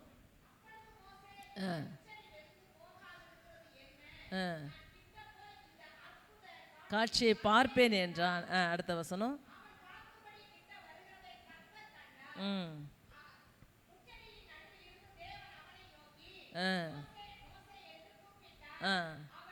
இதோ அடியேன் என்றான். ஹல்லேலூயா. அந்த முச்செடியை பார்க்கலான்னு போகிறான், ஆனால் வாயை திறந்து இதோ நான் அடியேன்றான். ஹல்லேலூயா. அந்த வாயிலிருந்து இது கர்த்தர் தான்றதை அவன் புரிஞ்சுக்கிட்டான். உன்னதோ நான் உன்னுடைய அடியேன் இருக்கிறேன் ஆண்டவரே அப்படின்னு சொல்கிறான். அப்போ அந்த சூழ்நிலையில் மோசே எல்லாவற்றையும் இழந்தவனாக இருக்கிறான். தான் ஒரு பெரிய பார்வோர் அரண்மனையில் இருந்தான், பெரிய செல்வாக்காக இருந்தான், செல்வ சீமானாக இருந்தான். ஒன்றும் இல்லாமல் நடுத்தருவுக்கு போனான். இன்னொரு இடத்துல போய் ஒரு வீட்டில் வேலை செஞ்சு அவங்களுடைய ஆடு மாடுகளை மேய்த்து கொண்டு தான் உண்டு வேலை உண்டுன்னு சொல்லி அக்கினிக்கும் அவனுக்கும் சம்பந்தமே இல்லாமல் ஒன்றுமே இல்லாத ஜீரோவில் இருந்தான். ஹல்லேலூயா, ஹல்லேலூயா. அப்போ ஆண்டவர் பேசும்போது இதோ நான் உனக்கு அடியேன் ஆண்டவரே அப்படின்னு சொல்கிறான். ஹல்லேலூயா, ஹல்லேலூயா. 4வது அதிகாரம் 10வது வசனத்திலிருந்து எடுத்து வாசிங்க. ஆண்டவரே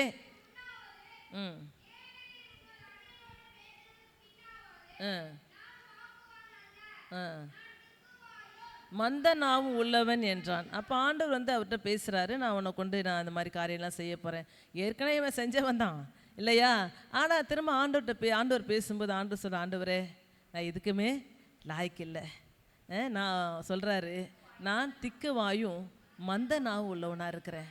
நான் என்னால் ஒரு பிரயோஜனம் இப்போ உங்களுக்கு இல்லை ஆண்டவரே. அப்படி இந்த மாதிரி ஆள் தான் எனக்கு தேவைன்னு ஆண்டவர் இருக்கிறார். ஹல்லேலூயா, ஹல்லேலூயா. அதுவரையிலும் ஆண்டவர் அவனை வந்து இவனை கொண்டு தான் செய்யணும்னு சித்த வச்சுருந்தாரு.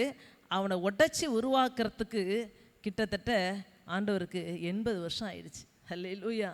80 வருஷம் கழித்து உடைச்சி உருவாக்குறதுக்கு 80 வருஷம் கழித்து உடைச்சி உருவாக்கப்படுறான். அப்போ சொல்கிறான், ஆண்டவரே எனக்கு எந்த ஞானமும் கிடையாது, எனக்கு எந்த புத்தியும் கிடையாது, எனக்கு சொல்லிக்கொள்ளும்படியான எந்த ஞானமும் கிடையாது, எந்த அறிவுமே எனக்கு கிடையாது. ஆனால் அவன் எல்லா அறிவும் பெருத்தவனாக இருக்கிறான். அவன் சகல விதமான சாஸ்திரங்களில் வல்லவனாக இருக்கிறான்னு சொல்லிட்டு அப்போஸ்தலர் 7வது அதிகாரத்தில் சொல்லப்பட்டிருக்கு. நீங்கள் கூட எடுத்து வாசிங்க. அப்போஸ்தலர் 7ல் 22வது வசனம் எடுத்து வாசிங்க. பாருங்க, மோசே எகிப்தியருடைய சகல சாஸ்திரங்களிலும் கற்பிக்கப்பட்டு வாக்கிலும் செய்கையிலும் வல்லவனானான். ஹல்லேலூயா. அவன் வாக்கில் வல்லவனாக இருக்கிறான், செய்கையில் வல்லவனாக இருக்கிறான், எல்லா சாஸ்திரங்களையும் கற்றவனாக இருக்கிறான். அவனுக்கு எல்லாமே தெரியுது. அப்போ என்ன செஞ்சான்? எல்லாம் தெரிஞ்சும் என்னால் சாதிக்க முடியும்னு வந்தான். அங்கே ஜனங்க என்ன செஞ்சிட்டாங்க? அவனை பின்னாடி தள்ளிட்டாங்க. இன்னைக்கு நான் ஒன்றுமே இல்லை ஆண்டவரே, அவன் ஒன்றுமே இல்லை, அவன் ஒரு ஜீரோன்னு அவன் மனசில் நினைக்கிற வரையிலும் கர்த்தர் அவன் என்ன செஞ்சார்? அப்படியே அடிமைத்தனத்தில் வாதித்தார். ஹல்லேலூயா. அவன் சொல்கிறான், எல்லா அறிவும் எல்லா ஞானமும் இருந்து சொல்கிறான், நான் ஒன்றுமில்லை. அதில் சொல்லப்பட்டிருக்கு, வாக்கில் வல்லவன், சாஸ்திரங்கள்லாம் படிச்சிருக்கிறான், அவன் செய்கையில் வல்லவனாக இருந்தவன் சொல்கிறான், எனக்கு பேச தெரியாது ஆண்டவரே, நான் திக்கு வாயும் மந்த நாவும் உள்ளவன் சொல்கிறான். ஹல்லேலூயா, ஹல்லேலூயா. ஆண்டவர் சொல்கிறாரு, வாயை உண்டாக்கினவர் யார்? மனுஷனுக்கு வாயை உண்டாக்கினவர் யார்? ஊமையனையும் செவிடனையும் குருடனையும் உண்டாக்கினவர் யாருன்னு கேட்குறார். ஹல்லேலூயா. பாருங்க, ஊமையனையும் கர்த்தர் தான் உண்டாக்கியிருக்கிறாரு, செவிடனையும் கர்த்தர் தான் உண்டாக்கியிருக்கிறாரு, எல்லாரையும் உண்டாக்கினவர் கர்த்தர் தான். நான் தானே உண்டாக்கினேன். ஹல்லேலூயா, ஹல்லேலூயா. நான் தான் உண்டாக்கி இருக்கிறேன். வாயை உண்டாக்கினவருக்கு வாயை திறக்க தெரியாது, காதை உண்டாக்கினவருக்கு காதை தொட தெரியாது. நீ என்ன முடிவெடுக்கிறது? நான் சொல்கிறத நீ செய்கின்றார். ஹல்லேலூயா, ஹல்லேலூயா. இன்னைக்கு கூட நம்ம மேலே அனல் மூட்டு எழும்பணும்னா, நமக்குள்ள இருக்கிற அனல் நல்லா கொழுந்து விட்டு எரியணும்னா, நான் அல்ல, எனக்குள்ள இருக்கிற கிறிஸ்துவேன்னு மாறணும். எனக்குள்ள இருக்கிற கிறிஸ்து. நான் அல்ல, என்னால் ஒன்றும் முடியாது, எனக்கு ஒன்றும் தெரியாது, என்னால் ஒன்றும் சாதிக்க முடியாது. கர்த்தர் எனக்குள்ள இருக்கிறார். அவர் என்ன சொல்கிறாரோ சொல்கிறீங்களா? சரி, ஓகே, என்னால் முடிஞ்சதை நான் செய்கிறேன், அவ்வளோதான். ஹல்லேலூயா. பாருங்கள், இந்த இடத்துல வாயை உண்டாக்கினவர் நான் தானே, வாயை உண்டாக்கினவர் நான் தானே அப்படின்றார். ஹல்லேலூயா. இன்னைக்கு நம்ம வாயினால் யாத்திராகமம் 4வது அதிகாரம் 10லேருந்து நீங்கள் 12 வசனம் வரையிலும் நீங்கள் வாசிச்சிட்டிங்கன்னு நினைக்கிறேன். அப்போ நம்ம வாயை அவன் தேவனுக்கு ஒப்பு கொடுத்தான், வாயை கர்த்தருக்கு ஒப்பு கொடுத்தான். அந்த வாயில் தேவனோட அக்கினி பற்றி எரிந்தது, வாயில் அனல் மூண்டது. வாயினாலே அவன் அனல் மூட்டி எழுப்ப விட்டான். அவன் பார்வோனுக்கு முன்னாடி நிற்கிறான், எல்லாருக்கும் முன்னாடி போய் நிற்கிறான். அவன் பேசும்போது யாரும் எதிர்த்து பேசாதபடி எல்லாருடைய வாய்களையும் கர்த்தர் அடைத்தார். ஹல்லேலூயா. இன்னைக்கு உங்கள் வாயில் அக்கினி இறங்கிடுச்சுன்னா உங்களுக்கு விரோதமாக யாரும் பேசவே முடியாது, உங்களுக்கு விரோதமாக நாவை யாரும் அசைக்கவே முடியாது. ஹல்லேலூயா. நீங்கள் பேசும்போது அவர்கள் அடங்கி போவார்கள். ஹல்லேலூயா. இப்படியாக உங்கள் வாயிலிருந்து அக்கினி எழும்ப வேண்டும். உங்களுக்கு வாயில் இருக்கிற அக்கினி உங்கள் அனல் மூட்டி எழும்பணும்னு சொல்லி கர்த்தர் விரும்புகிறார். மோசே தேவன் சொல்ல சொல்ல தன் வாயிலிருந்து அக்கினி அனல் மூட்டி எழுப்பினான். இப்பொழுது அதே ஜனங்கள்கிட்ட வரான், எபிரே ஜனங்கள்கிட்ட. அவங்க யாரை வந்து நீ உன்னை தலைவனாகவும் மீட்பனாகவும் எங்களுக்கு ஏற்படுத்தினது யாருன்னு சொன்னாங்களோ அவர்களாலே அவன் தலைவனாகவும் மீட்பனாகவும் அவர்களுக்கு முன்பாக நடந்து செல்லும்படியாக கர்த்தர் கிருபை செய்தார். அவன் வாயிலிருந்து புறப்படுகிற ஒவ்வொரு வார்த்தையும் கர்த்தர் அங்கீகரித்தார். அவருடைய வாயில கர்த்தர் அபிஷேகத்தை வைத்தார். அவருடைய வாயில கர்த்தர் அக்கினியை வைத்தார். ஹல்லேலூயா, ஹல்லேலூயா. இன்னைக்கு தேவனுடைய வாயாய் இப்படி வாயை அக்கினி மூழும்படியாக, அக்கினி இறங்கும்படியாக, தேவையில்லாத வார்த்தைகள் பேசாதபடி, கெட்ட வார்த்தை ஒன்று நம்ம வாயிலிருந்து புறப்படாதபடி வாயை பரிசுத்தமாய் அக்கினியால் நிரப்பும்படியாக நம் தேவன் நம் மத்தியில் இறங்கி வந்திருக்கிறார். ஹல்லேலூயா, ஹல்லேலூயா. அடுத்து பாருங்க, கண்கள். நான் நாவு சொன்னேன், அப்புறம் உதடு சொன்னேன், வாய் சொன்னேன், கண்கள்.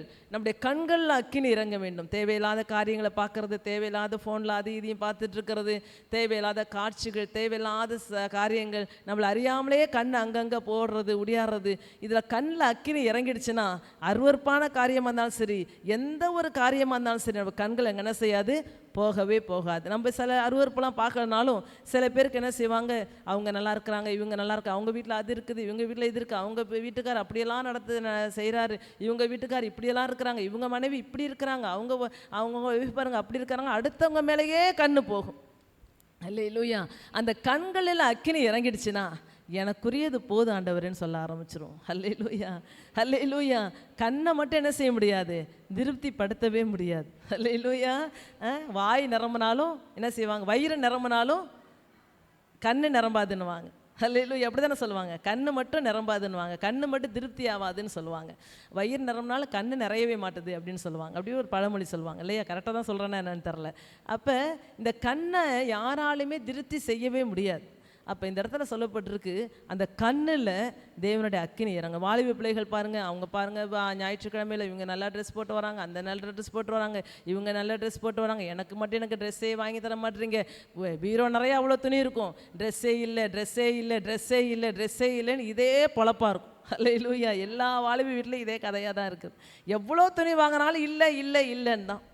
அப்போ கண்ணு நிறையவே நிறையாது, கண்ணு நிறையவே. ஆனால் கண்ணில் அக்கினி இறங்கிடுச்சுன்னா என்ன இருந்தாலும் போதும் என்கிற மன திருப்தியை கர்த்தர் நமக்கு கொடுப்பார். ஹல்லேலூயா.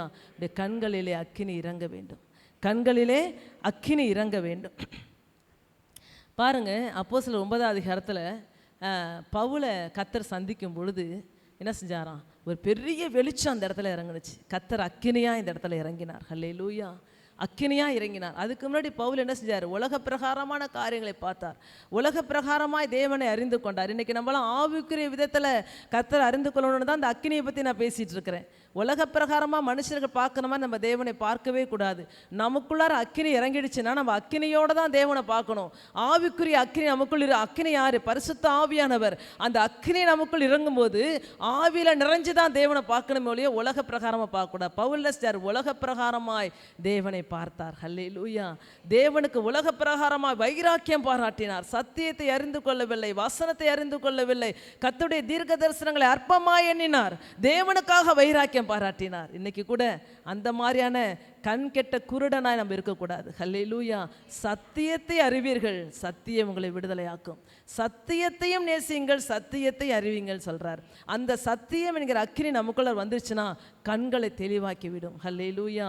இந்த பவுல் அவர் என்ன செய்றார், சவுலா இருக்கும் பொழுது சத்தியத்தை அறிந்தும் அறியாதவராய் தேவனுக்காக என்ன செஞ்சாரு, எதிர்த்து நிற்கிறார். ஆனால் தேவனுக்கு வைராக்கியம் பாராட்டினா நினைச்சார். ஒரு நாள் வந்துச்சு, அந்த தமஸ்குல போகிற வழியில் என்ன செய்றார், கர்த்தர் அங்கே என்ன தரிசனமாகிறார். ஹல்லேலூயா, ஹல்லேலூயா. தரிசனமாகிறார். தரிசனமாகும்பொழுது பெரிய வெளிச்சம் வந்துச்சு, அக்கினி இறங்கிடுச்சு. அந்த இடம் முழுவதும் பயங்கரமான அக்கினி. பவுலால் கண்ணை திறந்து பார்க்கவே முடியல, பயங்கரமான அக்கினி இந்த இடத்துல இறங்கி வந்து அப்படியே கண்களை குருடாக்கி விட்டது. ஹல்லேலூயா. அந்த வசனத்தை எடுத்து வாசிங்க, 3ஆவது வசனம்.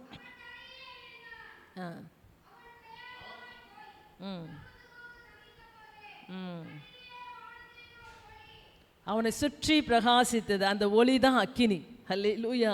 அவனை சுற்றி பிரகாசித்தது. பிரகாசித்த உடனே அவருடைய கண்கள் குருடாகிவிட்டன. அவன் கண் வந்து திறந்து பார்க்குறான், கண்ணில் பார்க்கவே முடியல. ஆண்டவர் சொல்கிறாரு, முள்ளில் உதைக்கிறது உனக்கு கடினமாம் அப்படின்னு சொல்கிறார். சொன்ன உடனே அவருடைய இருதயம் பதைக்கப்பட்டு, ஆண்டவரே நீர் யார் அப்படின்னு கேட்குறார். நீ என்னை துன்பப்படுத்துகிற நசரனாகிய இயேசு நான் தான் அப்படின்னு சொன்ன உடனே, முள்ளில் உடிக்கிறது உனக்கு கடினமாம் சொன்ன உடனே ஆண்டவரே, உடனே அடுத்த வசனம் என்ன சொல்கிறான் பாருங்க. அவன் நடுங்கி திகைத்து, ஆண்டவரே நான் என்ன செய்ய சித்தமாயிருக்கிறேன். அல்லேலூயா. பாருங்க, கர்த்தரை சந்தித்த உடனே நான் என்ன செய்யப்பா சித்தமாக இருக்கிறீங்க. இதுவரையிலும் நான் உன் மேலே வைராக்கியம் வச்சு உனக்காக இதை செய்கிறேன், அதை செய்கிறேன், ஆண்டவரே இது உமக்காக தான்ப்பா செய்கிறேன், உமக்காக வைராக்கியமாக இருக்கிறேன், உமக்காக வைராக்கியம் பாராட்டுறேன், உம்முடைய நாமத்துக்காக செய்கிறேன், உம்முடைய சில பேர் ஜெபம் உம்முடைய நாமத்துக்கு தான் ஆண்டவர் செஞ்சேன், உம்முடைய நாமத்துக்கு தான்ப்பா செய்கிறேன், உம்முடைய நாமம் தான்ப்பா எனக்கு. ஆண்டவரே தூக்கி சாப்பிட்ருவாங்க போல இருக்கு. ஆண்டவரையே அடித்து கேட்க வைக்கிற மாதிரி ஜெபம் பண்ணுவாங்க. அல்லேலூயா. அதே மாதிரி தான் பவுல் இருந்திருக்காரு முன்னாடி சவுலாக இருக்கும்போது. உம்முடைய நாமத்துக்காக தான் ஆண்டவரை வைராக்கியம் பாராட்டினேன், என்ன ஆண்டவரேன்னு கேட்டிருக்கிறான்.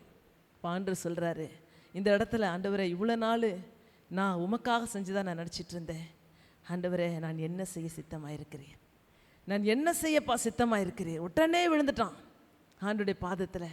கர்த்தாவே நான் மன்னிச்சிருங்க, நான் என்ன செய்ய சித்தமாச்சிருக்கேன். இவ்வளோ நாள் உலக பிரகாரமான கண்ணு திறக்கப்பட்டது. பிழையாமுக்கு அப்படி தான், அப்படி பண்ணான், ஜனங்களை சாபமாக விட்டான், சாப உடனும் வந்தான். அவருடைய கண்களை கர்த்தர் தொட்டார். சொல்கிறான், கண் திறக்கப்பட்டவன் சொல்லுகிறதாவது. அல்லேலூயா. இஸ்ரவேலே நீ பாக்கியவான், இஸ்ரவேலே நீ ஆசீர்வதிக்கப்பட்டவன். கண் திறக்கப்பட்ட உடனே நல்ல வார்த்தைகள் வாயிலிருந்து வந்துருச்சு. அதே போல் பவுலுக்கும் அந்த மாமிச கண்கள், உலக பிரகாரமான கண்கள், தேவனுக்காக வைராக்கியம் பாராட்டுறேன்னு சொல்லிட்டு உலகத்தை ஏமாத்தின கண்கள், தேவனுக்கு துரோகம் பண்ணின கண்கள் இயேசுவின் நாமத்தினாலே மூடப்பட்டது. அல்லேலூயா. அக்கினி இறங்கி அந்த கண்ணை மூடிட்டு கர்த்தர் என்ன செய்கிறாரு, ஒரு புதிய அக்கினியை கர்த்தர் வைத்து அந்த கண்களை திறந்து விடுகிறார். அல்லேலூயா, அல்லேலூயா, அல்லேலூயா. எபேசியர் 1ஆம் அதிகாரம் 19ஆம் வசனம் எடுத்து ஒருத்தர் வாசிங்க. ஒருத்தர் 26:18 அப்போஸ்தலரில், அப்போஸ்தலர் 26:18 ஒருத்தர், எபேசியர் 1:19.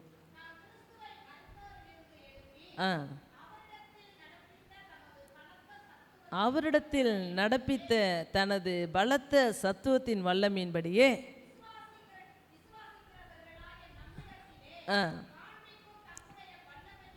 மகா மேன்மையான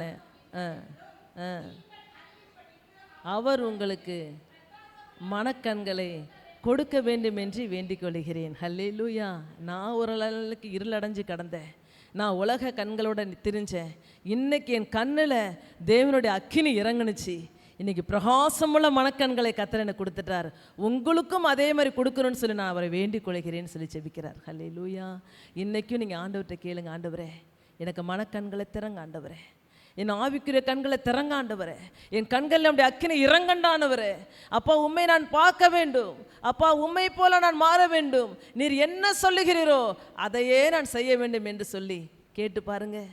நிச்சயமாக உங்களுடைய கண்களில் கர்த்தர் பரிசுத்த அக்கினி இறக்குவார். ஹல்லேலூயா. எபேசியர் 1:19 படிச்சிட்டிங்களா? சாரி, அப்போஸ்தலர் 26:18 படிச்சிட்டிங்களா? 26:18.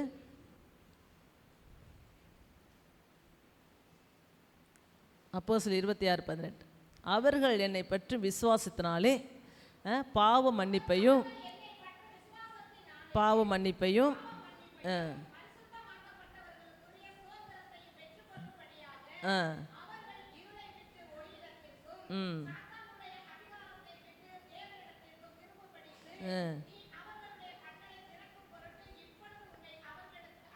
அல்லேலூயா. பாருங்க, அவர்களுடைய கண்களை திறக்கும் பொருட்டு இப்பொழுது அவரிடத்தில் இன்னைக்கு ஒவ்வொரு ஊழியக்காரங்க நம்ம இடத்துல வந்திருக்கிறாங்கன்னா நம்முடைய ஆவிக்குரிய கண்களை திறக்கும்படி தான் இறங்கி வந்திருக்கிறார். ஹல்லேலூயா. கர்த்தர் அவர்கள் மூலமாய், கர்த்தர் ஊழியக்காரர்கள் மூலமாய் நம்முடைய ஆவிக்குரிய கண்களை திறக்கும்படியாக தேவன் நமக்கு அனுப்பியிருக்கிறார். ஹல்லேலூயா. பவுலுக்கு அனனியா மூலமாய் கண் திறக்கப்பட்டது. இன்னைக்கு எனக்கு வழிநடத்துகிற மூலமாக என்னுடைய கண் திறக்கப்பட்டது. ஒவ்வொருத்தருக்கும் ஒவ்வொருத்தர் மூலமாக கர்த்தர் கண்களை திறந்திருக்கிறார். அந்த கண்களிலே அக்கினி இறங்க வேண்டும். அக்கினி இறங்கும் போது அந்த கண்கள் அனல் மூட்டி எழும்ப ஆரம்பிக்கும். ஹல்லேலூயா. இன்னைக்கு நம்முடைய நாவில், நம்முடைய உதடில், நம்முடைய வாயில், நம்முடைய கண்களில் அக்கினி இறங்க வேண்டும் என்று நம்ம பிரயாசப்பட வேண்டும். கடைசியாக இருதயத்தில் அக்கினி இறங்க வேண்டும். எரேமியா 20ஆம் அதிகாரம் 9ஆவது வசனத்தை நீங்கள் எடுத்து வாசிங்க. 20ஆம் அதிகாரம் 9ஆவது வசனத்தில், எரேமியா 20:9.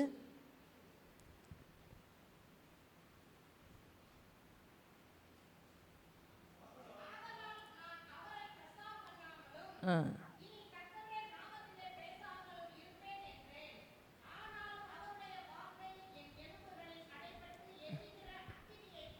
ஆ அல்லேலூயா. பாருங்க, அவர் சொல்றாரு, எனக்கு விரோதமா அவங்க கேவலமா பேசுறாங்க, நீ என்னமோ சர்ச் ஆண்டவர் ஆண்டவர் ஆண்டவர்னு போனியே, உனக்கு என்ன நடந்துச்சு, உனக்கு என்ன கிடைச்சதுன்னு சொல்லி இவர்கள் கேவலமாய் பேசுகிற, நான் தீர்க்கதரிசனம் சொல்லியிருக்கேன், அந்த தீர்க்கதரிசனம்லாம் நீங்க வந்து அவங்க அவமானப்படுத்துறாங்க ஆண்டவரேன்னு சொல்லி அவன் அங்கெல்லாம் ஆய்த்து கொண்டிருக்கும் பொழுது ஆண்டவருடைய அக்கினி என்ன செஞ்சிச்சான், அவருடைய இருதயத்திலையும் அவருடைய எலும்புகளிலும் அந்த அக்கினி என்கிற வார்த்தை அப்படியே கொழுந்து விட்டு எரிய ஆரம்பிச்சுதான். அல்லேலூயா, அல்லேலூயா. சோர்வான நேரங்களில், பாரமான நேரங்களில் தேவனுடைய அக்கினி வார்த்தையினுடைய இருதயத்தில் வந்துருச்சுன்னா அதை யாராலும் தடை பண்ணவே முடியாது.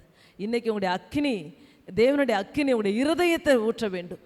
இன்றைக்கி ஜெபம் பண்ணணும், ஆண்டவரே என் இருதயத்தில் நம்முடைய அக்கினியை போடுங்க ஆண்டவரே, எந்த சூழ்நிலையும் எந்த பாடுகளும் எந்த உபத்திரமும் என்னை மேற்கொள்ளவே கூடாது. அவங்க அப்படி சொல்லிட்டாங்கன்னா அதுக்கு பதிலாக நான் செய்யக்கூடாது ஆண்டவரே, இவங்க இப்படி பேசிட்டாங்கன்னா இதுக்கு பதிலாக நான் செய்யக்கூடாது. என்னுடைய இருதயத்தில் இந்த அக்கினி, என்னுடைய எலும்புகளில் இந்த அக்கினி பற்றி எறிய வேண்டும். அல்லேலூயா. அந்த இருதயத்தில் அக்கினி இறங்கும் போது நிச்சயமாகவே கர்த்தர் பெரிய காரியங்களை செய்ய கிருபையுள்ளவராக இருக்கிறார். அதனால தான் சாலமோன் சொல்கிறார், முழு உள்ளத்தோடும் முழு ஆத்மாவோடும் முழு இருதயத்தோடும் தேவனிடத்தில் அன்பு கூறு. அதுதான் தேவன் நமக்கு கொடுக்குற அக்கினி. அல்லேலூயா. இன்றைக்கி ஸ்கேன் எடுக்க போகும்போது ஹாஸ்பிட்டலில் தலையிலேருந்து கால் வரையும் ஸ்கேன் எடுக்கிறாங்களா இல்லையா? எம்ஆர்ஐ ஸ்கேன், அந்த ஸ்கேன், இந்த ஸ்கேன், எல்லா ஸ்கேன் எடுக்கிறாங்க. ஸ்கேன் எடுத்து என்ன செய்கிறாங்க, அதில் பார்ட்ஸ் என்னென்ன பிரச்சனை, அது இருதயத்துக்கும் அத்தனை ஸ்கேன் இருக்குது, எக்கோ இருக்குது, இன்னும் நிறையா ஸ்கேன் வந்து இருதயத்தில் இருக்குது. அந்த இருதயத்தை ஸ்கேன் பண்ணும்போது இருதயத்தில் இருக்கிற அந்த பார்ட்ஸில் இருக்கிற அந்த ஃபால்ட்டு தான் நமக்கு தெரியும். ஆனால் ஒரு ஸ்கேனில் கூட இருதயத்தின் நினைவுகளை யாரும் அறியவே முடியாது. அல்லேலூயா. எத்தனை மனுஷர்கள் எத்தனை கண்டுபிடிப்பு வந்தால் கூட உங்கள் இருதயத்தில் என்ன இருக்குன்றத அந்த மிஷின் கண்டுபிடிக்கவே முடியாது. அல்லேலூயா. உங்களுடைய நினைவுகள், உங்கள் இருதயத்தில் நீங்கள் என்ன நினச்சிருக்கீங்கன்றதை யாரும் கண்டுபிடி, ஆனால் இருதயத்தில் இருக்க ஃபால்ட்டை கண்டுபிடிக்கலாம், இருதயத்தில் இருக்கிற பிரச்சனைகளை கண்டுபிடிக்கலாம். நீங்கள் உங்கள் மனசில் நினைக்கிற நினைவுகளை யாராலுமே கண்டுபிடிக்க முடியாது. ஆனால் கர்த்தர் சொல்கிறார், உன் இருதயத்தின் நினைவுகள் எல்லாம் நான் அறிந்திருக்கிறேன், நீ உட்காரும் போதும் எழுந்திருக்கும் போதும் உன்னை நான் ஆராய்ந்து அறிந்திருக்கிறேன், என் பார்வைக்கு மறைவானது ஒன்றுமே இல்லை என்றார். அல்லேலூயா. என்னுடைய நினைவுகளையும் என்னுடைய சிந்தனைகளையும் கர்த்தர் நன்றாய் அறிந்திருக்கிறார், நன்றாய் அறிந்திருக்கிறார். இன்றைக்கி உங்களுடைய இருதயத்தில் அக்கினி இறங்கிடுச்சினாலே போதும், உங்களுடைய சிந்தனைகளையும் எண்ணங்களையும் கர்த்தர் அறிந்திருக்கிறார். அவரோடு கூட அது என்ன செய்யுது, கனெக்ட் ஆகிட்டே இருக்கிறார். அதனால தான் கர்த்தர் சொல்கிறாரு, முழு இருதயத்தோடு நீ தேவனை தேடு. முழு இருதயத்தோடு நீ கையை தட்டலாம், பாட்டு பாடலாம், கண்ணை மூடலாம், கண்ணீர் விடலாம், எல்லாரும் இட்டு உன் இருதயம் எங்கே இருக்குது, உன் இருதயம் எங்கே இருக்குதோ, உன்னுடைய நீ என்ன, உன்னுடைய பொக்கிஷம் எங்கே இருக்குதோ அங்கே உன் இருதயம் இருக்கும். அல்லேலூயா. உன் இருதயம் பொக்கிஷமாக இயேசுவிடத்தில் இருக்கணும்னா அந்த இருதயத்தில் அக்கினி இறங்க வேண்டும், அந்த அக்கினியை அனல் மூட்டி எழுப்ப வேண்டும். நீங்கள் அனல் மூட்டி எழுப்ப எழுப்ப எழுப்ப இருதயம் என்ன செய்யுமா, தேவனோடு இணைந்து கொள்ளும், தேவனோடு இணைந்து கொள்ளும். முழு இருதயத்தோடும் நீங்கள் தேவனை தேடுவீர்கள் என்றால் நீங்கள் பிழைப்பீர்கள். அல்லேலூயா. அந்த முழு இருதயத்தோடு நம்ம தேடணும்னு என்ன செய்யணும், அக்கினி இருதயத்தில் இறங்கணும் இயேசுவின் நாமத்தினால். ஏசாயா 60:1 சொல்லப்பட்டிருக்கு, எழும்பி பிரகாசி ஒளி வந்தது. எபேசியர் 5:14 சொல்லப்பட்டிருக்கு, மரித்தோரை விட்டு என்ன செய், எழும்பு, மரித்தோரை விட்டு எழும்பு, தூசியை உதறி தள்ளிவிட்டு எழும்பு, கர்த்தர் உன்னில் பிரகாசிக்க செய்வார். அல்லேலூயா. நாவில் அக்கினி இறங்க வேண்டும், உதடுகளில் அக்கினி இறங்க வேண்டும், வாய்களில் அக்கினி இறங்க வேண்டும். அப்புறம் என்ன, இருதயத்தில் அக்கினி இறங்க வேண்டும், கண்களில் அக்கினி இறங்க. 5 பார்ட்ஸையும் நான் நிறையா இருக்குது, ஆனால் நேரம் இல்லாததுனால அக்கினி இறங்கும்போது அந்த அக்கினியை நீங்கள் அனல் முட்டை எழுப்ப எழுப்ப எழுப்ப உங்களுக்குள்ளே வல்லமைகளும் வரங்களும் கிரியை செய்ய ஆரம்பிக்கும். நீங்கள் எழும்புவீர்கள், பிரகாசிப்பீர்கள், மேன்மையாக இருப்பீர்கள், கர்த்தர் என்ன செய்ற உங்களை மகிமைப்படுத்துவேன்னு சொல்லி வாக்குரைக்கிறார். அல்லேலூயா. தேவன் நாம மகிமைப்படுவதாக. கேட்ட வார்த்தைகளுக்காக நன்றி செலுத்துவோம். அப்படி எழுந்த வண்ணமாக ஜெபிப்போம். கர்த்தாவே, இந்த நாளிலே ஆரம்பம் முதல் முடிவரிலும் கிருபையும் சமாதானம்